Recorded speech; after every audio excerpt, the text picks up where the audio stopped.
Flo Lambeau and Chuck Nassau had just begged Kevin to forgive their rudeness after finding out he was the CEO of Williams Media. Flo's career as a star was just taking off and she couldn't let it all come crashing down. "What's the use of apologizing to me? It's not like I'm the one who wanted to take pictures with you anyway." Kevin only wanted to teach Flo Lambeau a lesson. He didn't want to completely destroy her. After all, the company had already invested a lot in her career. Flo Lambeau instantly understood what Kevin meant. She quickly ran over to Nicole and took her by the hand. "I'm so sorry. I was being really impulsive earlier and kind of lost control. I apologize, and I hope that you can somehow forgive me." Seeing Flo's change of heart, Nicole felt a whole lot better. But for a moment she didn't know what to say and hesitated a little, which Flo misunderstood as a rejection. "I'll tell you what. You can be like my adopted sister. In the future, if you need anything at all, just send me a message and I'll do my best to help you out." Flo took out her phone and quickly exchanged numbers with Nicole. She also posed for a few photos with Lily. This made the fans who were crowded around them very jealous. Being able to get close to their idol was something they'd only dreamed of. After doing all these things to make up for her behavior, Flo stepped away from Nicole, who still hadn't recovered from the excitement, and returned to Kevin. In her most pleasant tone, she asked him, "Kevin, Mr. Williams, are you satisfied?" "I'm not satisfied." Kevin shook his head and replied. "Then what do you think we should do?"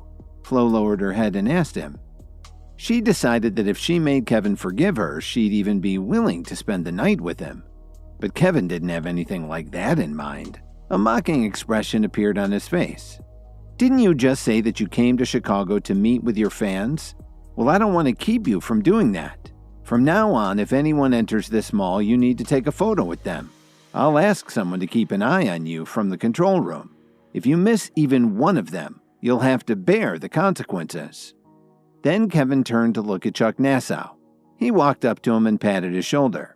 "Sometimes you end up backing the wrong team. Be more careful next time." Without waiting for Chuck to answer, Kevin quickly turned around and left the shopping mall with Lily, Rachel, and Nicole. The fans still hadn't gotten over their shock. Flo's eyes were welling up with tears. There were so many people in the shopping mall. How many photos would she have to take? But since Kevin had already given the order, she didn't have any choice, did she? Even her boss, Mr. Kennedy, couldn't argue with the CEO of Williams Media. All of this was the result of her foolish behavior. After walking out of the mall, Rachel said goodbye to the three of them. Kevin urged them to get going while things were still calm. After all, Flo had a huge fan base. If something went wrong, someone would have to clean up the mess. Nicole finally came back to her senses and gave Kevin an uneasy look. "You've definitely changed. Even someone as famous as Flo Lambeau has to suck up to you?" "Well, I had to make something of myself, didn't I?" Kevin proudly turned his head and looked at Lily while he replied. "I didn't expect Dalton to be so tough. He must have a lot of friends at Williams Media." Lily didn't think that Flo Lambeau's apology was all because of Kevin. Dalton may not have a lot going for him, but he has one heck of a reputation in Chicago. Kevin saw a way to delay telling Lily his secret identity. "Thank you so much, Kevin." Nicole kissed him on the forehead. "Nicole, what are you doing?" Lily asked in surprise. "What's wrong, sis? Are you jealous because I just kissed your husband?" Nicole said with a faint smile. "I'm not jealous. It's just that there are so many people around." Lily's face was as red as an apple. "Okay, you guys, let's change the subject.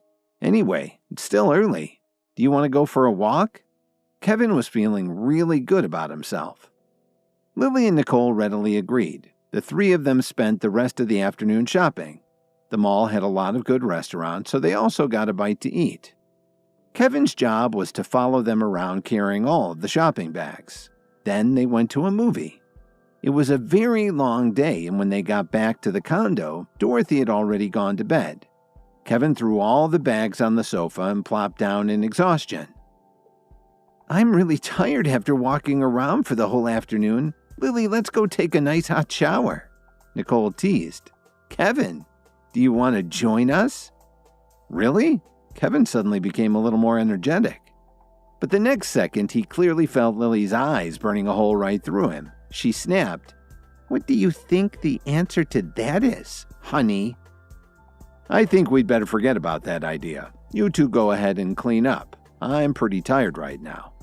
Kevin pretended that it didn't bother him and buried his face in the sofa. A few minutes later, Kevin heard the sound of the two women joking and splashing around in the bathroom. He couldn't help turning his head to look at them. "Nicole, just what are you doing?" Lily blushed shyly. "Lily, you've been married to Kevin for more than 3 years, right? What's going on between you?" Nicole gave her a lewd smile. Kevin and I haven't done anything yet." You could see the pain in Lily's eyes. Things had been going a lot better lately in their marriage, but Lily's heart was filled with sadness when she thought about how many times she'd given Kevin the cold shoulder. "What? You've been married for 3 years and haven't consummated your marriage yet? Then how did you spend your wedding night?" Nicole asked in surprise. "Our relatives and some other guests got him drunk," Lily answered quietly. But there was more to the story that she didn't tell her cousin. When they got married, Lily didn't have any feelings towards Kevin. You could even say she hated him, so on the wedding night, when he was dead drunk, she dragged him into the bathroom, and he spent the whole night sleeping in the tub. "Well, at least you're keeping in shape. What's your secret?" Nicole looked at Lily's figure and asked, "Can you give me any tips?" "What are you talking about?" Lily didn't know why she would ask her a question like that. As Nicole was about to explain, the bar of soap fell out of her hand and she yelled, "Oops! Help!" 3 seconds later, Kevin pushed open the bathroom door. "What's wrong?" They all stared at each other for a moment, and then things got really awkward. Lily instinctively cried out in shock. Kevin was petrified and didn't know what to do. His heart skipped a beat and he stammered, I thought I heard..." "What are you looking at? Hurry up and get out." As Lily said this, she grabbed a towel and covered herself in a panic. Nicole burst out laughing. "Well, I guess we're even now." How could Kevin still think about bickering with Nicole? He hurriedly closed the bathroom door and headed back to sit down on the living room sofa. While he was recovering from the excitement, his phone suddenly rang. It was Professor Murdock. "I wonder how she reacted to the pills," Kevin wondered as he picked up the phone. "Hello, Professor Murdock. Have you had a chance to rest?" Kevin asked her casually. "Not yet, but I'm calling about something else." Hi, Kevin here. If you're wondering what happens next, then stay tuned on the Pocket FM Universe channel for more episodes.